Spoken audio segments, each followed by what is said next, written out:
நான் நல்லவனா தானே இருக்கேன், எனக்கு மட்டும் ஏன் இப்படி நடக்குது? இந்த கொஸ்டின் எல்லாரும் நமக்குள்ள கேட்டுக்கிட்டே இருக்கு.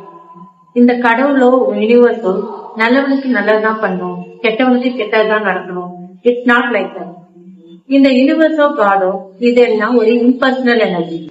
நெருப்பு எப்படி யார் தொட்டாலும் சொல்லும், நல்லவன் தொட்டாலும் சொல்லும், கெட்டவன் தொட்டாலும் சொல்லும். அது நெருப்புக்கு தெரியாது யாரு தொடுறா அப்படின்னு சொல்லிட்டு.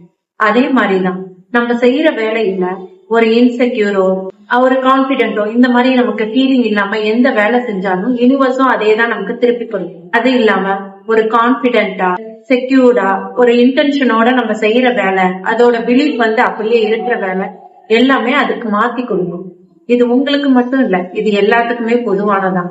நம்ம செய்ய வேண்டியதெல்லாம் எது நமக்கு நடக்கணுமோ அதை பிலீஃபோட பண்ணாவே போதும். இந்த அட்டாமிக் ஹேபிட்லயும் அதே தான் சொல்லிருக்காங்க. உங்க பிலீஃபை மாத்தினீங்கன்னா உங்களோட கோலும் மாறும், உங்க வாழ்க்கையும் மாறும் அப்படின்னு சொல்லி